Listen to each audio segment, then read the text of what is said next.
Buenas tardes, bienvenidos a su espacio A Fondo, donde entrevistamos y analizamos, cuando estoy yo, la parte de la vida en sociedad por el lado económico. Y el día de hoy le tengo un tema por demás interesante y sé que le va a agradar porque tiene que ver con algo que es como el aire, está en todos lados, no sabemos que está ahí, pero créamelo, lo necesitamos para vivir y me refiero a la ciencia y le he titulado a este día, a esta entrevista, Divulguemos Conciencia. Y para eso, bueno, tengo una invitada de lujo, que es mi amiga Cintia Castro, que es historiadora y comunicadora científica. Bienvenida, Cintia, a tu espacio. Muchas gracias, me da muchísimo gusto estar aquí contigo, Isaías, después de una semana intensa, ¿no? Sí, trabajamos por ahí muy bien, un espacio que tiene que ver con la comunicación pública, que es lo que intentamos hacer nosotros desde lo académico, para mostrar este abanico de cosas que tenemos allá en la academia, pero que muchas veces se queda guardado. Correcto. Y voy a tocar un punto muy importante, si te parece, para iniciar. Por favor. Normalmente, la gente cuando escucha el término ciencia, a mí me pasa, sobre todo un muchacho nacido en los 70s, que vivió en los 80s, con Volver al Futuro como meta, relacionamos ciencia con un científico loco, de pelos parados, que hace cosas locas. Y entonces, inmediatamente uno dice, ciencia igual a algo para locos.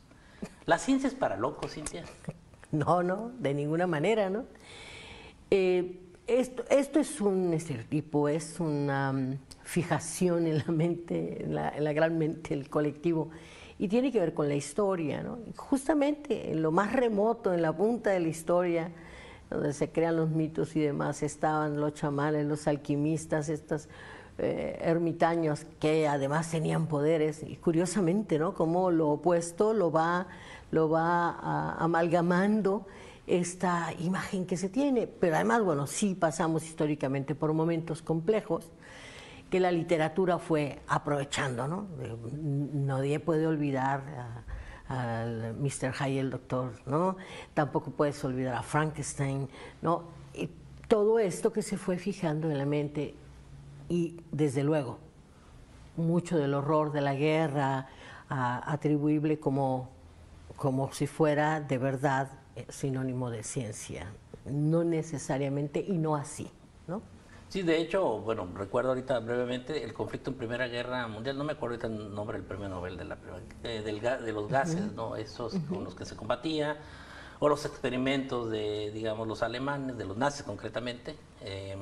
Y bueno, sí nos ha generado esa idea, y las películas, Hollywood y todo lo demás que exacerba esa idea, ¿no? Del científico loco. Y en realidad sí debe de haber un poco de locura, ¿o no? Bueno, no sé, pero no nada más en los científicos, digo. La locura y el genio también es atribuible también en un estereotipo ya casi gastado también del romanticismo en los literatos, ¿no? En fin, yo creo que esto ha ido cambiando para bien. Tenemos la obligación de seguirlo transformando en ese sentido. Sí creo que hubo, seguramente en algunos momentos también lo habrá, un científico, un literato, estar en soledad creando, bueno, se aparta un poco de la socialización que usualmente se da en otras tareas para poder concentrarse, pero de eso a que sea, bueno, esto del científico loco sí hay una enorme distancia. Conozco jóvenes, muy jóvenes, apuestos y además muy sociables que están muy metidos, y eso no les quita ni un ápice ni de inteligencia ni de capacidad para la ciencia, ¿no? Sí, porque también luego tenemos ese estereotipo, ¿no? Del nerd, ¿no? Sí. Que obedece a eso. Bien, bueno, la siguiente pregunta es algo más personal.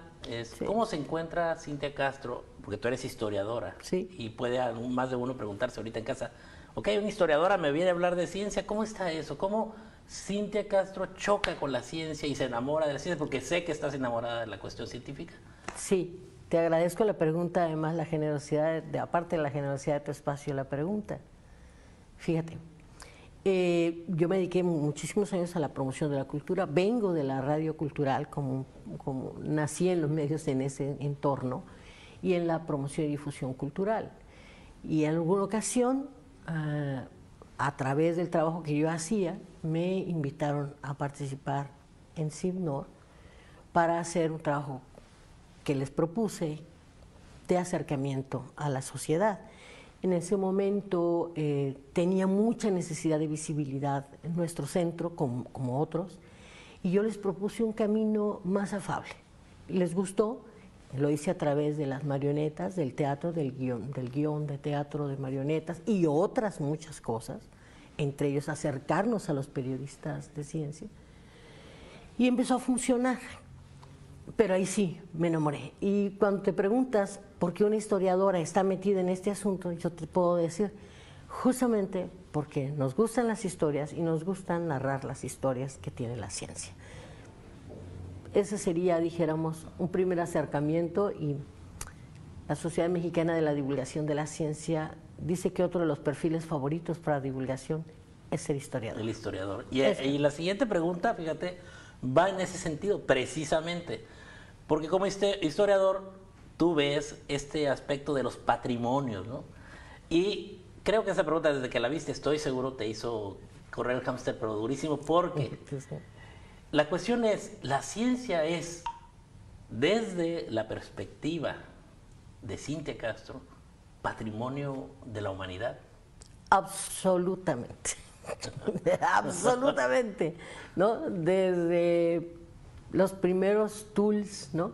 Ayer veía, perdón la interrupción, en este sentido voy a tratar de enlazarlo, veía estos objetos muy rudimentarios, de piedras, que se utilizaban para hacer otras herramientas o para hacer algo en algunos grupos de cazadores-recolectores.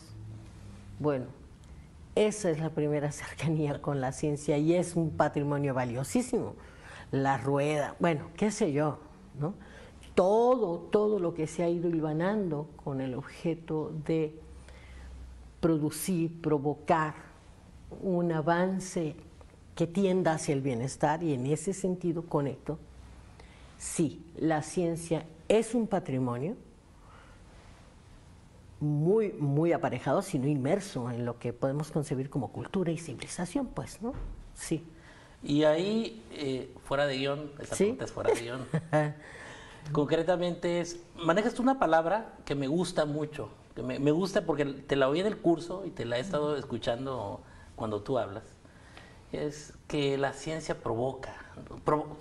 Los académicos somos provocadores, o sea, sí. Por supuesto, y ojalá que lo sigan siendo y que fuera una de las constantes, porque cuestionar la realidad es una de las tareas más importantes del científico y de la científica. Las y los que se dedican a las ciencias sociales necesitarían estar haciendo ahorita un montón de provocaciones para explicarnos el entorno político, social, económico, demográfico, ¿no? Y es una provocación, por supuesto, para el pensamiento. O sea, la dialéctica es así. Alguien descubre, conoce y me provoca a pensarlo y a retarlo una y otra vez. Así es como va creciendo la ciencia, ¿no? Esa parte del pensamiento dialéctico me gusta mucho porque al final es lo que nos hace, yo pienso, humanos. Sí. El no conformarnos, no somos conformistas, ¿no? Y desde el punto de vista histórico creo que también el ser humano no es conformista. Siempre estamos abstrayendo la realidad, decimos nosotros en economía, se abstrae la realidad e intentamos interpretarla. Nos falla normalmente, ya saben, pero bueno, le hacemos el intento de acercarnos, y hablo en general a toda la gente que se dedica a la ciencia, tanto a las sociales como a las naturales, a las duras. Y de alguna manera nosotros, creo, Cintia, en ese ejercicio dialéctico, es lo que hacemos día a día en la academia. Pero hay un punto ahí importante. ¿Tú coincides conmigo en la idea de que tenemos un tesoro guardado con respecto a los resultados de todo lo que hacen los científicos en las instituciones de educación superior? Sí, a veces como el Santo Grial, ¿no? Demasiado guardado, y habría que ir por él, por parte de la sociedad, y habría que sacarlo de ahí. Coincido en la crítica que se ha hecho. Desde luego, pues, antes era algo absolutamente hermético, era casi de sociedades así secretas, ¿no? ¿Por qué? Pues porque la letra escarlata, ¿no? Lo que se tenía de valor se custodiaba porque era un elemento de poder. Lo siguió siendo gran parte. El oscurantismo, por ejemplo. vamos, además la persecución de la religión pues no te daba mucha chance, ¿no? Ya veo yo publicando a los demás, les iba a ver como en feria, ¿no? Pero vamos a centrarnos en algo, Isaías. Yo creo firmemente que cada día los esfuerzos son mayores. No es fácil entablar un diálogo con la sociedad desde la ciencia, desde el conocimiento. No lo es, no porque, no porque se sientan herederos del templo del saber, decía alguien. No, es que los y las científicas, los y los académicos, están llamados a escribir de una forma, a hablar de una forma, a comprender, ¿no?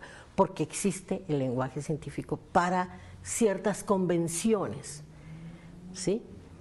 Entonces, pedirles ahora que deconstruyan para poder acceder o hacer accesible el conocimiento es complejo. No obstante, el periodismo de ciencia, en particular, el periodismo de cultura, lo que hace este medio es facilitar ese diálogo, porque el periodista sabe cómo poner al alcance, y si no lo sabe, seguramente con vocación de otro divulgador, puede ayudarlo, el científico puede, claro, hacer uso de la comunicación, tú lo haces. O sea, tú no nos presentas series económicas porque quedaríamos desmayados seguramente, ¿no?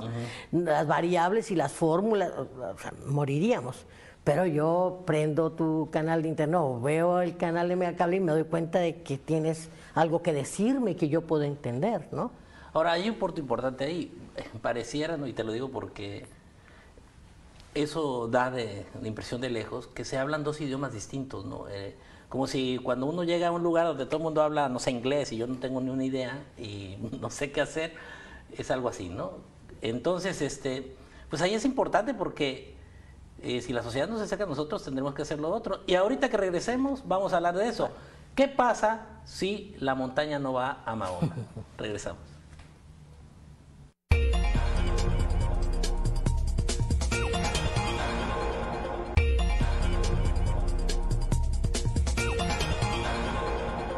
Pues estamos de regreso y le tengo la respuesta. Mahoma, sí, Mahoma tendrá que ir a la montaña y por lo tanto, bueno, habrá que ver cómo le hace Mahoma para llegar a la montaña, porque esto es importante.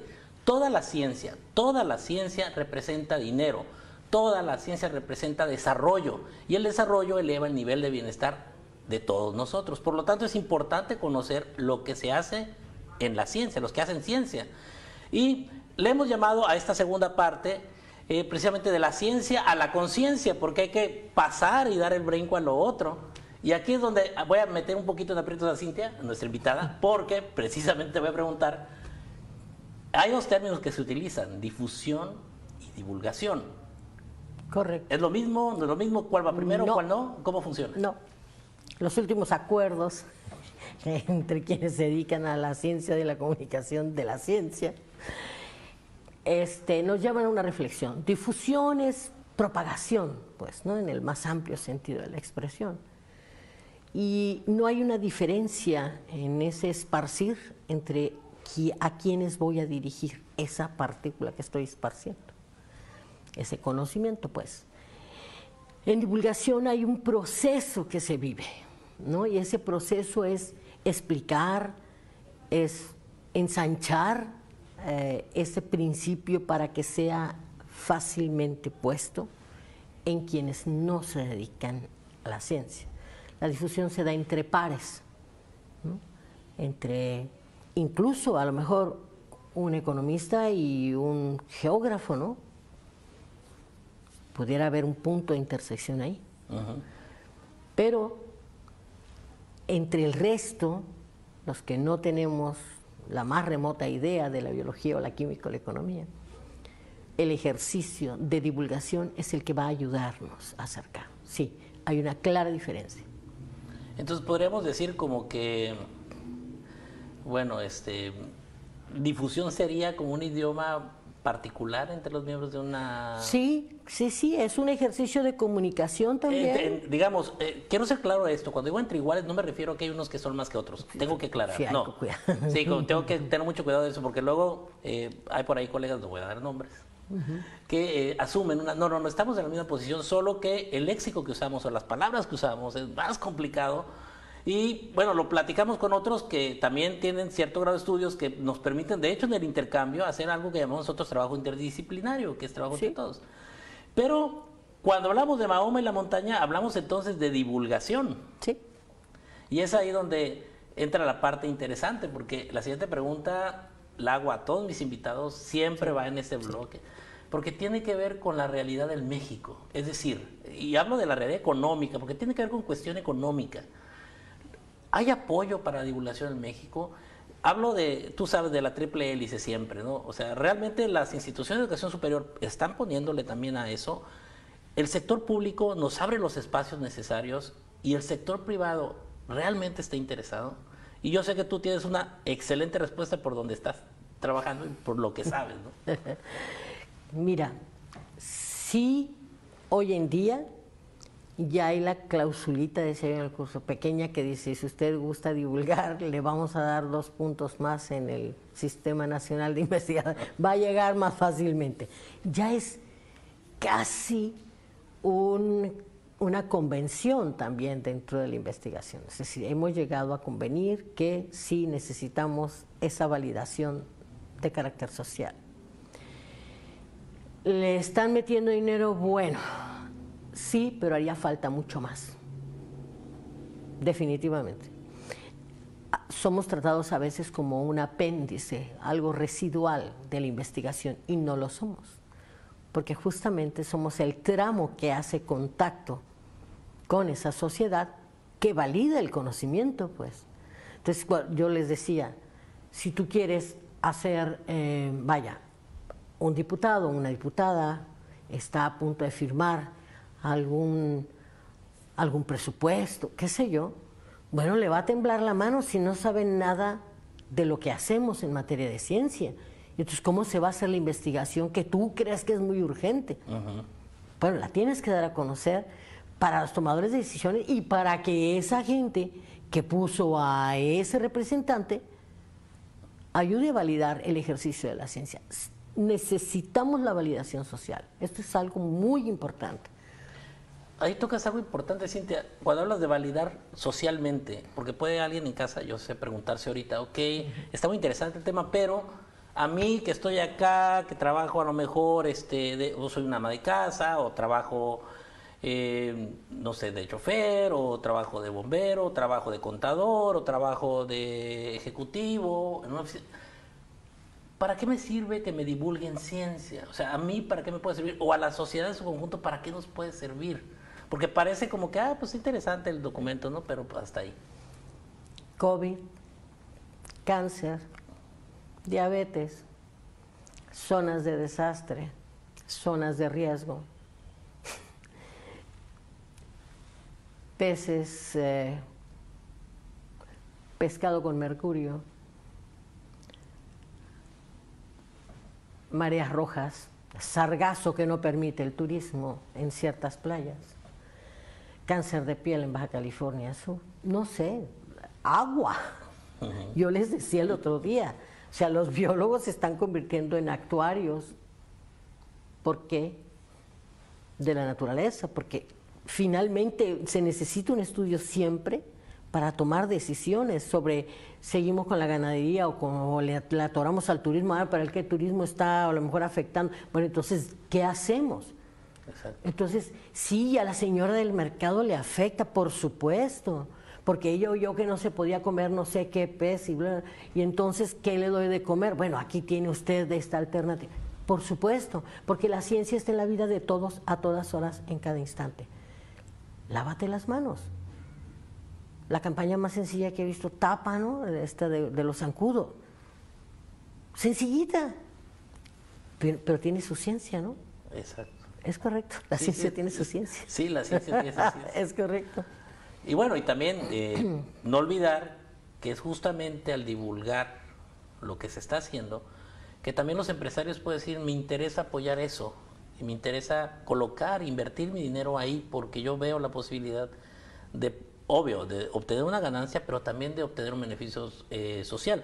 Porque la gente piensa que economía nada más, el empresario es como un criminal que, Sí. que paga y los va a volver pobres a todos y yo rico. No.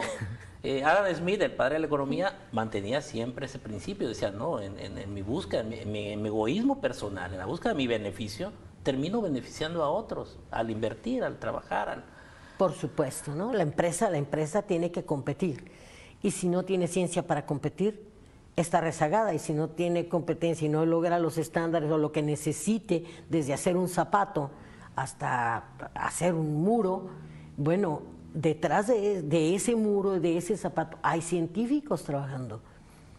Entonces, ¿cómo queremos lograr? No solo por los empleos que pueda generar, sino por el impacto, ¿no?